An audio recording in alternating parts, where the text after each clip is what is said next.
प्यारे बच्चों, मैं नितेश रोज की तरह आपके लिए आज फिर एक वीडियो लेके आया हूं। आज के वीडियो में मैं आपको हिंदी विषय के बारे में लेके आया हूं और इसके बारे में आपको बताऊंगा। प्यारे बच्चों, आप सभी कैसे हैं? आशा करता हूं आप सभी लोग घर में अच्छे होंगे। वैसे तो आपको अच्छा लग नहीं रहा होगा घर में, क्योंकि बहुत दिन हो गए आपको घर में, लेकिन क्या करें, ये कोरोना वायरस जब तक खत्म नहीं होगा हमें और आपको घर पर ही रहना पड़ेगा। और मेरे इसी तरह के अन्य वीडियो को भी देखकर आप घर में ही अपनी एजुकेशन कर सकते हैं। देखिए, आज हम लोग पढ़ने जा रहे हैं हिंदी। इसको इंग्लिश में भी हिंदी बोलते हैं और हिंदी तो है ही, ठीक।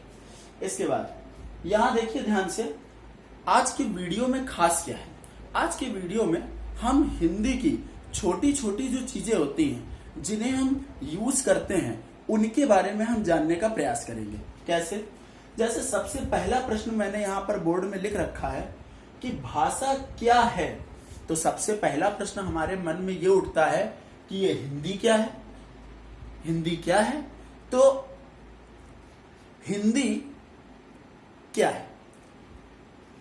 हमारे देश में कुल 22 भाषाएं बोली जाती हैं। हिंदी एक भाषा है। हिंदी क्या है? एक भाषा।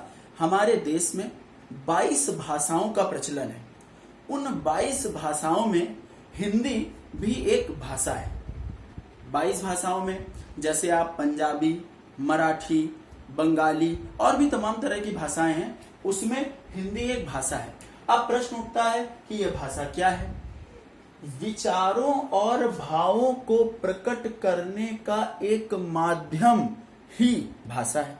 मतलब यदि हम समाज में रहते हैं, समाज में हम रहते हैं, तो हम जब समाज में या परिवार में रहते हैं तो हमें अपने भावों को, अपने विचारों को प्रकट करने के लिए जिस माध्यम की आवश्यकता पड़ती है, वही माध्यम जो हमारा है वही क्या है?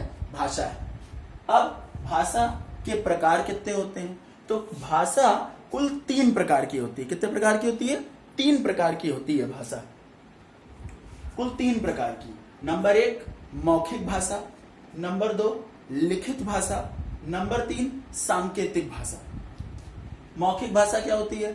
जब हम किसी अपने भाव को या विचार को बोलकर प्रकट करते हैं। अभी जैसे मैं आपको कोई चीज समझा रहा हूं तो बोल के समझा रहा हूं, तो ये होता है मौखिक रूप। लेकिन अगर मैं आपको कोई चीज इस बोर्ड में लिख के समझाऊं तो वो होता है लिखित रूप। और अगर मैं आपको बिना बोले या बिना लिखे सांकेतिक भाषा में आपको कोई चीज समझाऊंगा तो वो होता है सांकेतिक रूप। जैसे सांकेतिक रूप का एक एग्जांपल समझिएगा। जैसे मान लीजिए आप लोग स्कूल में पढ़ते हैं और टीचर बोर्ड में पढ़ा रहा होता है और आप मान लीजिए पीछे सीट में बैठ के कुछ मस्ती कर रहे हैं, तो देखा होगा आपने, टीचर कभी कभी ऐसे घूमता है और ऐसे आपकी तरफ ऐसे आंख करता है और आपको ऐसे हाथ दिखाता है। तो आप समझ जाते हैं कि वो आंख दिखाने का मतलब टीचर आपके ऊपर नाराज हो रहा है, और हाथ दिखाने का मतलब हुआ वो बोल कुछ नहीं रहा है, लेकिन हाथ दिखाने का मतलब हुआ कि वो कह रहा है शांत हो जाओ नहीं बहुत मारेंगे। ये उसका सांकेतिक भाषा का रूप है। इसके बाद मैं आता हूं व्याकरण क्या है। तो व्याकरण क्या है? भाषा की शुद्धता और अशुद्धता का ज्ञान कराने वाले अंग क्या होते हैं? वर्ण, शब्द और वाक्य, यही व्याकरण है। व्याकरण क्या होता है? जैसे मान लीजिए आपने कोई चीज बोली या आपने कोई चीज लिखी, तो बोलने या लिखने में आपने क्या शुद्ध लिखा और क्या अशुद्ध लिखा, उसी को बताने के लिए हम किसको लेके आए? व्याकरण। यही क्या होता है? व्याकरण। अब व्याकरण में 3 अंग, महत्वपूर्ण अंग, वर्ण, शब्द और वाक्य। अब यहाँ एक एक चीज समझते जाइए। वर्ण क्या होता है? वर्ण वह मूल ध्वनि है जिसके टुकड़े नहीं किए जा सकते, मतलब जिसको आप तोड़ नहीं सकते। जैसे मैंने बोला क, तो आप इसे नहीं तोड़ सकते। मैंने कहा ख, आप इसे नहीं तोड़ सकते। तो क, ख, ग, यही सब क्या है? ये सब आपके वर्ण हैं। अब इसके बाद बात आती है शब्द की। तो वर्णों के मेल से कई सारे वर्ण जब एक साथ जोड़ दिए जाते हैं तो वह शब्द बनाते हैं, और जब कई सारे शब्द एक साथ जोड़ दिए जाते हैं तो वो बनाते हैं क्या? वाक्य। जैसे मैंने कहा, एक एग्जांपल से समझिएगा, जैसे मैंने कहा का, तो का क्या है? वर्ण। मैंने कहा का से कमल, तो कमल क्या हो गया? शब्द। मैंने कहा यह कमल का फूल है, तो यह कमल का फूल है, ये क्या हो गया? ये हो गया वाक्य। तो आपको मैं समझता हूं तीनों चीजें क्लियर हो गई होंगी, वर्ण, शब्द और वाक्य। अब एक इंपॉर्टेंट चीज समझिए, वर्णमाला क्या होती है? वर्णमाला, जैसे अभी अभी आपने समझा वर्ण, का, ख, ग, ये सब क्या है? वर्ण।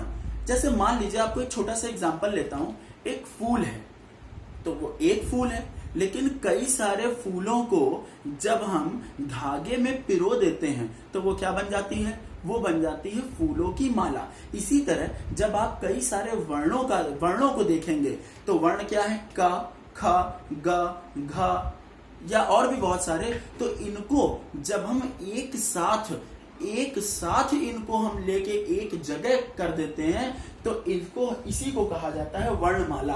तो आप इसको डेफिनेशन में कैसे लिखेंगे, परिभाषा में कैसे लिखेंगे? वर्णों के क्रमबद्ध समूह को वर्णमाला कहते हैं। क्या बोलते हैं? वर्णों के क्रमबद्ध समूह को ही वर्णमाला कहते हैं। वर्णमाला समझ में आ गया आप सभी को? ठीक। अब कितने प्रकार की होती है? 2 प्रकार। कौन कौन से? एक होता है स्वर और दूसरा होता है व्यंजन। इंग्लिश में आप इसको वोवेल और इसको आप कॉन्सोनेंट भी बोलते हैं।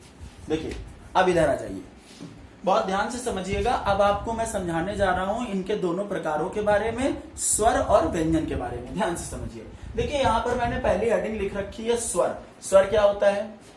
जिन्हें बोलने के लिए वर्ण की सहायता न ली जाए। मतलब स्वर क्या है?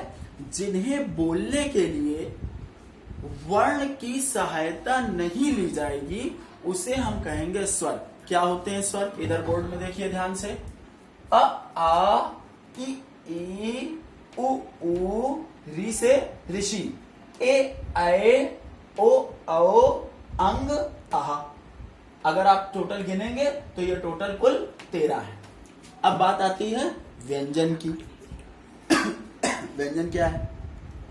ऐसे वर्ण जो स्वरों की सहायता से बोले जाएं। मतलब जो व्यंजन ध्वनियां होती हैं, व्यंजन जो होता है उनको आप बिना स्वर की सहायता से नहीं बोल सकते। जैसे मैंने एक व्यंजन बोला का, तो आप भी जब का बोलेंगे तो उसके अंत में का बोलने पर आ निकलता है। देखिए, मैंने कहा खा, तो खा बोलने पर आ निकला। तो व्यंजन की कोई भी ध्वनि आप बोलेंगे, कोई भी वर्ण बोलेंगे, तो उसको बोलने पर आपको स्वर की सहायता लेनी पड़ेगी। अब इधर आ जाइए। देखिए, व्यंजन में सबसे पहले आता है का वर्ग। फोकस करिए इधर। का वर्ग। का वर्ग का मतलब का, खा, गा, घा और अंगा। च वर्ग में चा, छा, ज, झा, इया। ट वर्ग में ट, ठ, ड, ढ, अणा। ता वर्ग में त, थ, द, ध, न। प वर्ग में प, फ, ब, भ, म। ये टोटल हमारे व्यंजन में 5 वर्ग होते हैं, जिन्हें हम क वर्ग, च वर्ग, ट वर्ग, त वर्ग और प वर्ग के नाम से जानते हैं। इन सभी में वर्गों में 5-5 वर्ण होते हैं। तो ये कुल कितने हो गए? 25। इसके बाद आ जाता है अंतस्थ व्यंजन। अंतस्थ व्यंजन कौन कौन से होते हैं? य, र, ल और व। इनको इन वर्गों से अलग रखा गया है। क्यों? क्योंकि ये 4-4 के क्रम में है, 5-5 के क्रम में नहीं है। तो अंतस्थ व्यंजन हो गए य, र, ल, व। ऊष्म व्यंजन और कौन से होते हैं? ऊष्म व्यंजन स, स और ह। ठीक है, सीटी वाला सा, षटकोण वाला सा, सपेरे वाला सा और ह। इसके बाद संयुक्त व्यंजन। अच्छा, संयुक्त का क्या मतलब है? संयुक्त का मतलब है जो ऐसे वर्ण जो 2 वर्णों को जोड़ने पर बनते हैं। अब देखिए यहां ध्यान से, जैसे ये छ लिखा है, छ, ठीक है, छ, छतरी वाला छ, तो ये बना है आधा। अब ये देखिए का लिखा हुआ है, ध्यान से देखिएगा, ये क लिखा हुआ है। अब क में नीचे एक हलंत लगा है, एक हलंत, तो इसका मतलब क्या है, ये आधा का है और इसमें षटकोण वाला सा जुड़ गया। अब ये जब दोनों ध्वनियां जुड़ेंगी तो ये बनाएंगी छ। ये देखिए त्रिशूल वाला त्रा, त्रा होगा आधा ता और रा से मिलकर, ज्ञा, ज्ञानी वाला ज्ञा, आधा जा और इया से मिलकर, श्रा, श्री वाला श्रा, आधा सा, सीटी वाला सा और रा से मिलकर ये ध्वनियां चारों बनती हैं और जिन्हें हम कहते हैं संयुक्त व्यंजन। और इनकी संख्या भी कितनी होती है, 4। तो 25 ये हो गए, 4 ये हो गए, 4 ये ऊष्म वाले हो गए और संयुक्त वाले 4। अगर इनका आप जोड़ करेंगे तो टोटल ये आएगा 37। अब आपको आज ये सब चीजें समझ में आई होंगी। आप अपने कमेंट बॉक्स में ये बता सकते हैं कि आपको वीडियो कैसा लगा। आगे भी मैं आपके लिए नए नए टॉपिक्स पर हिंदी के, इंग्लिश के और मैथ्स के कई टॉपिक्स के वीडियो लेके आऊंगा। कल आपसे मुलाकात होगी एक नए वीडियो के साथ। आज के लिए इतना ही। आप सभी को नमस्कार। भारत माता की जय।